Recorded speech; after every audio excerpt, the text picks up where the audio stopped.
Aggregations and partitions. You can extract pretty much any data you want to out of your cubes, but our focus here is on performance of your cubes. We're first of all going to review some basic cube concepts, and then we're going to talk about how to design your dimensions to maximize your performance. For example, you want to create appropriate attribute relationships as well as appropriate attribute hierarchies. This is closely related to your aggregation design. It improves your performance because the database doesn't have to constantly recalculate that information. We'll talk about maximizing your aggregation design as well as what you need to do with your partitions to maximize performance. There are several different storage options. For example, we have MOLAP, which stands for Multidimensional Online Analytic Processing, and we also have ROLAP, which is Relational Database Online Analytic Processing. And then, of course, there's a hybrid between the two. So we'll talk about the difference in performance and latency with those options. Let's first of all review some cube concepts. A cube is simply a way of storing aggregated data. And the information in a cube can basically be broken down into dimensions and measures. And I've got three dimensions here. I've got gender, color, and year. All of those dimensions are coming from a table somewhere. They might be in the same table or in different tables. The measure is the numerical information that we're measuring. So in this case, we're measuring sales. So in other words, if we're going to look at this cube here, here we have the gender dimension. We have male over here and we have female over here. We have colors, red, white, black, and blue. And then we have the years. So if we were to summarize the information about, how many females purchased a red item in year 2002, we would look at the intersection of those three pieces of information. So we'd be looking at this little block right here, which is 3,000. So as I mentioned, the measure is the numerical information that you're measuring, and you're not just limited to one measure. In other words, I could obtain not only the sales number, but also the number of products that were sold. These cube concepts are very important because we're going to be talking about aggregations. An aggregation is simply a stored summary. It makes your queries run faster because we don't have to query the detailed data over and over to get what we need. So if you think you're often going to query the intersection of gender, color, and year, then it would be a good idea to create aggregations on those dimensions. Let me show you a visual representation of an aggregation. So here we have three different dimension tables. We've got a customer table, a product table, and an order date. The primary keys of these are customer ID, product ID, and date key, respectively. Now these other guys right down here are the attributes of these dimension tables. So here I have not only the customer ID, which is a primary key, but I also have name, gender, city, and state. For my products, I also have name, subcategory, category, size, and color. And then I also have an order date. I've got date key, year, semester, quarter, and month. Let's also make some assumptions here. See these numbers in green? Let's assume that for your product table, you have a total of 400 products. That's what that 400 is right there. Let's also assume that you have 250 distinct names. You've got 20 distinct subcategories, 4 categories, 18 sizes, and 8 colors. For your order date, you have 300 date keys, 4 years in there, 8 semesters, 16 quarters, and 48 months. Let's assume that you've got a Cartesian product of all of these tables. Remember, a Cartesian product is where you're multiplying the number of records in each of these tables. So if I take 200 times 400 times 300, that gives us 24 million records. In other words, at the most, we're going to have 24 million records. It's safe to assume that you're not going to have an intersection for each combination of attribute. In other words, for each customer, you're not going to have a product ID purchase on every day of the year. So this number here is just the max number of records produced. So let's assume that you want to perform an aggregation. Maybe you want to do that by the subcategory of the product and the month that it was purchased in. So what you do is you take the total number of records for the subcategory, which is 20, and 48 represents the number of months. So 20 times 48 is 960 records. In other words, if you perform an aggregation by subcategory and by month, that's your max number of records that you'll have. That's a manageable number. Now imagine that you have a much larger table. Of course, this can grow to be much larger. Assuming that you've performed this aggregation by subcategory and month, guess what? You can actually roll up those aggregations. In other words, I can derive the category aggregations by the subcategory aggregations. Likewise, since I perform this aggregation on the month granularity, then I can go any level upwards. So in other words, I can perform an aggregation based on month. I can perform an aggregation on the quarter, semester, or year. But I can't go the other direction. In other words, if my original aggregation was performed on semester, I can only derive an aggregation on year, but not on quarter or month. If you wanted to estimate the size of that aggregation in megabytes, what you would do is take the number of records in that aggregation and multiply it by the average size of each record. In the Business Intelligence Development Studio, there's a graphical representation to show us the disk usage of our aggregations. Well, since aggregations provide better query performance, why don't we just aggregate everything? Well, aggregating every single attribute is a very bad idea. Let me show you why. For each attribute that you're aggregating, there's actually two levels of detail. There's the attribute itself, and then there's all. In other words, if we're looking at the gender, and you're aggregating on gender, it's going to aggregate by male, female, and then the combination of those two. So let's assume we have the customer, product, and order date table. Let's also assume there's 5 attributes in customer, 6 attributes in product, and 5 attributes in order date. So in all, that's a total of 16 attributes. Since by default we perform 2 levels of detail, the mathematical equation here is 2 to the 16th. Yikes, that's 65,536 aggregations. And keep in mind that each one of those aggregations can take up a good chunk of disk space.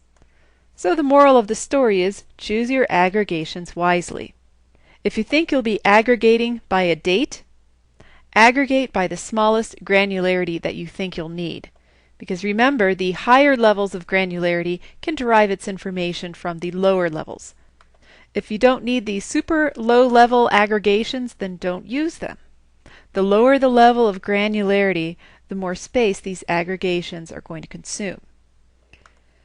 When you're designing your dimensions, it's extremely important that you understand how your attribute hierarchies work. Let's look up here first. Let's assume that we just created a dimension, and this is for the order date of a product. The unique identifier for the order date is the date key. The minute that you create a dimension like this, it's going to create a hierarchy that looks like this. It's a one-to-many relationship between the primary key and all of the other attributes. This is not considered a good structure, and the reason why is there is no relationship in this diagram between the year and the semester, or between the semester and quarter, quarter and month, month and day. So, if you needed to perform an aggregation on both the quarter and the semester, guess what? SSAS would have to perform 2 individual aggregations, so your performance would be pretty dismal. In other words, the data is summarized by the primary key, and it's grouped by the attribute. Let's look at this second example down here. We have product ID, product name, category, and subcategory. As soon as we create our dimension, this is the structure, which is not exactly what we want, because there is a relationship between category and subcategory. There's a one-to-many relationship. For each category, there can be many subcategories. For each subcategory, there can be many products. What you'll want to do is create an attribute hierarchy that looks more like this. Here we have our date key, which relates to the day, and then month, quarter, semester, and year. In other words, there's a one-to-many relationship for each of these. So think of the arrow as representing an attribute relationship. Likewise, here we have our product ID. For each product ID, there's a product name. For each product ID, there's also a subcategory, and then that can be rolled up into a category. So there's that hierarchical relationship there. Once again, the rule here is that we have to have a one-to-many relationship between the attributes. We're also going to be talking about the key column property in just a moment here. Let me demonstrate how to create those attribute hierarchies. We need to first of all start off with a cube. So just open up your Business Intelligence Development Studio, and we're going to go into File, New, and we'll create a new project, and this will be an Analysis Services project, and I'll just call this Aggregations 1. For my data source, I'll just right-click on here. I'll be using the AdventureWorks DW 2008, and I'll just use the service account. I'll stick with the default name, and then from there I'll right-click on my data source views and decide which tables to include in here. I'll click on Next. Here are my different tables. I'm interested in my Fact Internet Sales table, as well as my customer table. For my customer, I'm also interested in the geography, as well as the product and the order date. So here's the dim date right here. We want to get information about the category and the subcategory as well. So let's click on here, bring those two tables over, and then we can hit Next, stick with the default name there. And now at this point we can just right-click on our cubes and create our cubes from existing tables. Here is the place where it asks us what is our measure group table. If we click on Suggest, it automatically grabs that fact table. And I'm not really interested in all of the attributes. I'm just interested in the sales amount and the tax amount. Now these are the dimensions that are going to be created. So see how we have this hierarchy here? Customer, geography, and so on. Hit Next. You can stick with the default name there. At this point, we can modify our dimensions. And we can add any dimensions as well. If I double-click on Product right here, you'll see that we've got our product key, category key, subcategory key. I might also want to bring over other pieces of information, maybe the color and size. Just only the pieces of information that I'm really interested in. Let's go to our customer table. Maybe I just want to bring over the gender. And then I can right-click on dimensions. I'm going to create a new dimension. We're going to deal with dates here. The table that we're dealing with is not in here. We need the dim date table. So what we're going to do is double-click on the data source view, and we're going to add a table. So just right-click on here and say Add Remove Tables and bring over dim date. Okay, so now we can right-click on Dimensions, do a new dimension, and you'll see that in the drop-down we can select Date. The key column will be Date Key. The name column, let's stick with Date Key as well. I can select the attributes right here, or I can just hit Next and add them later. In fact, right here we just have the Date Key. The other things that I'm interested in, if I move this over here, I'm interested in the day number of month, as well as the month number of year, the calendar quarter, year, and semester. In a minute, we're going to create a hierarchy. Hierarchies and attribute relationships are very closely related. A hierarchy enables you to browse through the different hierarchies, whereas the attribute relationships help with performance. It really has nothing to do with the user interface. Okay, so to create my new hierarchy, I can drag the things over here. So at the top of my hierarchy, I'm going to have the year, then the semester, the quarter, month number of year, day number of month, and at the very lowest level, the date key. I'm going to right click on here and rename it to say order date hierarchy. And you'll see that we get this little warning. If you hover over it, it tells you that the attribute relationships don't exist, so you'll have decreased query performance. Once again, why is this bad for performance? Well, if we perform an aggregation on both the semester and the quarter, it's not going to perform a roll-up. It will actually do two separate aggregations. Very, very bad. Okay, so what we need to do is go into our attribute relationships, and here you see the relationship that we talked about a couple minutes ago. See how it's pretty much a flat relationship? What we'd like to do is change this up a bit. You'll see here for the attribute relationship that the date key is related to the calendar year. Instead of date key pointing to that, we actually want the semester to point to that. So let's just right click on there, edit that relationship, and you'll say calendar semester. This is going to be a rigid relationship type. In other words, it's not going to change over time. We hit OK. Notice that the arrow looks different. That's because it's rigid as opposed to flexible. Now we can do the same thing for these other guys.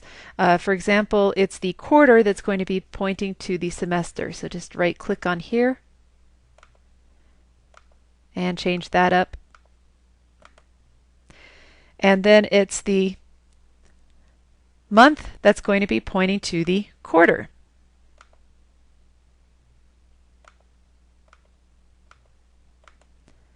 You see how this is changing up a bit? The day number of month will be pointing to the month number of year.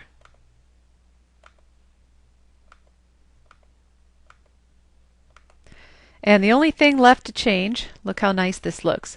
The only thing left to change is to right click on here and change this to rigid. Now that we've defined that, when we go back to our dimension structure, we don't have that warning. Let's process this. So click on this icon right here. And when you hit run, we're going to get an error. And the reason why, if you look at this trace information, it says that a duplicate attribute key has been found when processing. And it's talking about the date table, in particular the calendar semester. So what's going on here? If you take a look at this hierarchy here, the calendar semester is either going to be 1 or 2, but it's only the combination of the semester with the year that makes it distinct. And so what you need to do is right click on your semester, go to your properties, and then scroll down until you see key columns, and you're going to change that to be a compound key column. So as I mentioned, it's the combination of the calendar semester with the calendar year that makes it distinct. Next, when you create a compound key column, you then want to specify what the name column is. In other words, what's going to be displaying. Well, we want to display the calendar semester, and later you can change that to have it point to a calculated column if you want to. We need to do the same thing with our quarter. If you go to the properties here, the key column for quarter, it's actually the combination of the quarter with the year. And set the name column.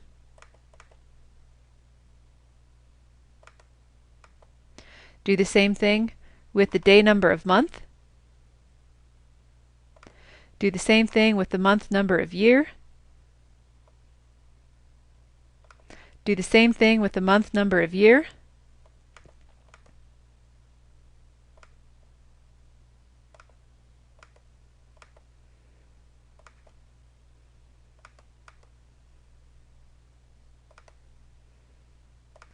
And then for the day number of month,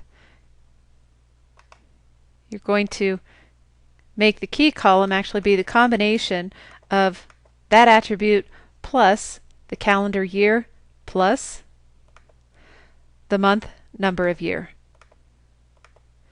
And then for the name column, it's day number of month.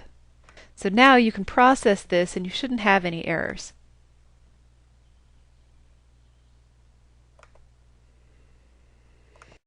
So by creating that hierarchy right here, you can now go to the browser and then try reloading that browser, and you'll see up here that we've got our hierarchy.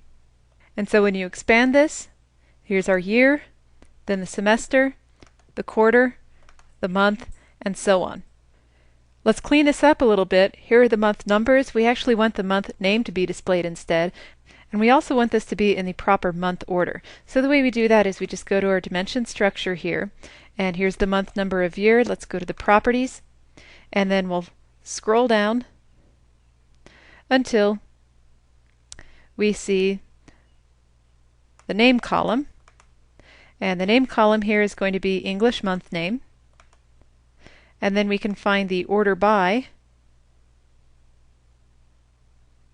which is right up here, and we're going to order by the key. For your semester and quarter, you can go ahead and create calculated attributes and then do the same kind of thing. Let's reprocess this and then browse through it again.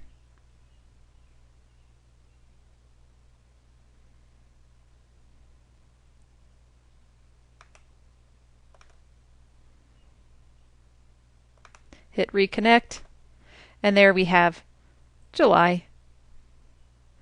If we collapse that, here we have July, August, September. You'll see how it's not in alphabetical order, it's actually in the proper order.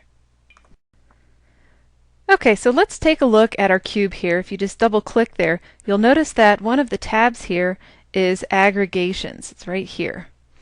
So if you click on that tab, and you'll see that there is one aggregation here called unassigned aggregation. We can actually design our aggregations by right-clicking on here and say Design Aggregations, and then hit Next. It's the Aggregation Design Wizard. So here we have a column that lists all of our cube objects, and for each of those objects there's an attribute, and then we have 4 different choices here. If you specify full, then every aggregation must include this attribute or a related attribute that's lower in the hierarchy. Only use full if you think there's a small number of distinct values. The opposite of full is none. None means that no aggregations can include this attribute. And unrestricted means that the attribute has to be evaluated, but it's not required to be a part of the aggregation. Usually you're safe with the default value. So these numbers you see are just the counts. A general rule of thumb, set all of them to default unless you see an impact in performance, and then you can tweak it later. The next page you see that we have this tree view. You can expand these. We have our cube objects and the primary key. And all we're doing here is grabbing statistics. Okay, so if you click on the count button, it will tell you an estimated count of how many records are in those tables.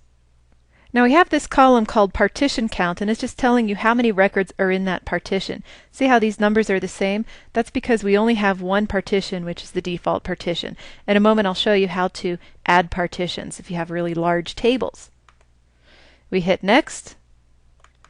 Then we have several ways of designing our aggregations. Essentially, we're choosing an aggregation option to optimize our storage and performance. So the more storage, the better performance, and vice versa. It's an inverse relationship. So you can make it storage-based, you can make this performance-based, or you can make it manual until you click Stop. Or you can say, you know what, I don't even want to design aggregations. I'm going to click on Performance Gains Reach 30%. And then I'll hit Start.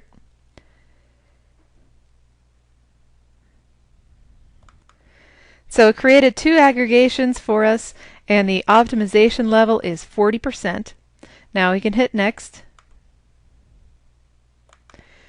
We can specify whether to deploy and process now or to save the aggregations and don't process them. I'm going to go ahead and deploy and process now and hit Finish.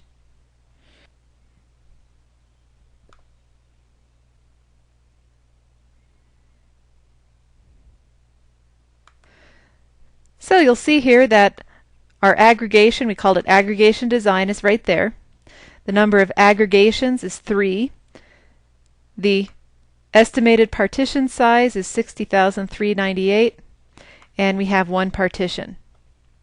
Now let's say that our fact table was huge and we wanted to make things a little more scalable. What we could do is create partitions for that table.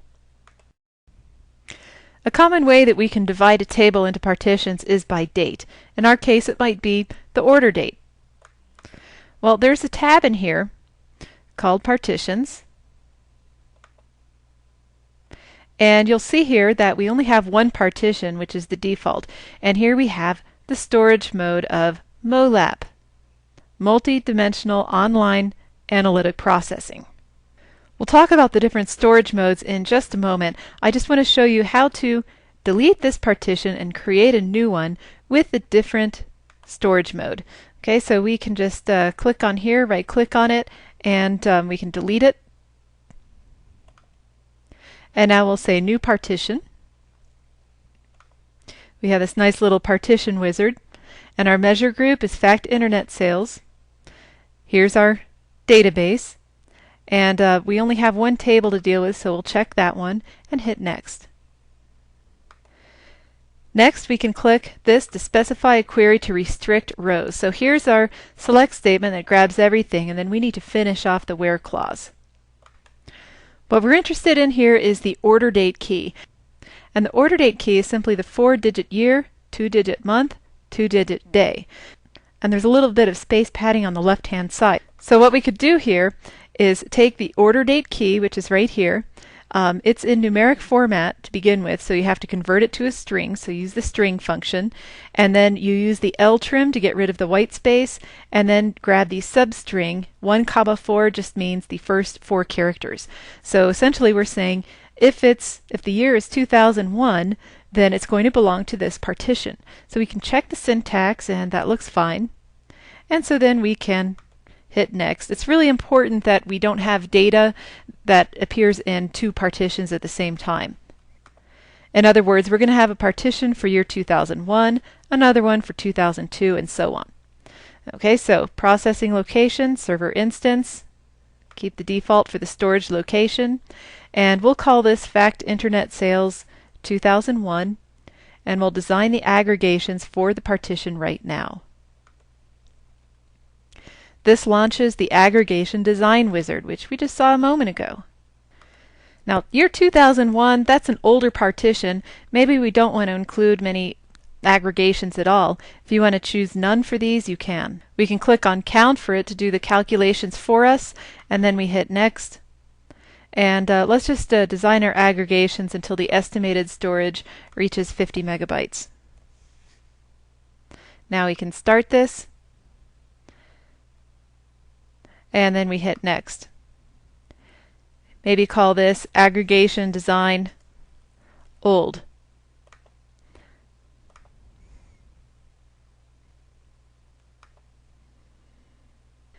Okay, that was one partition. Let's create the partition for 2002.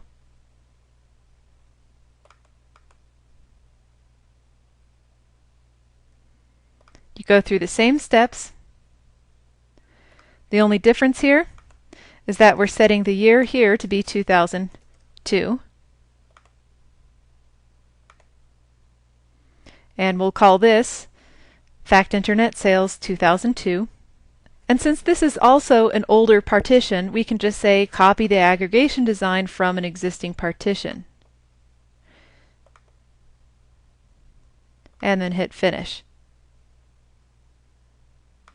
So you'll see that we have 2 different partitions using the same aggregation design.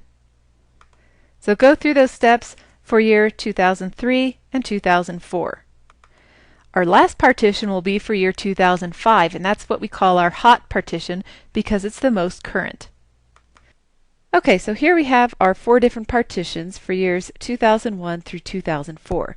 Now, you'll see here that if you scroll over a little bit, here's our aggregation design. You can modify the storage settings. And what I'd like to focus on now are the different storage settings. You'll see that we have this slider over here, and on the right-handmost side we have MOLAP, or Multidimensional Online Analytic Processing. And on the left-hand side we have Real-Time ROLAP. That deals with Relational Online Analytic Processing. The difference between these two is that MOLAP is not the most up-to-date data, however it has the best performance. The reason behind that is that it pre-calculates aggregations beforehand so you can have them readily accessible.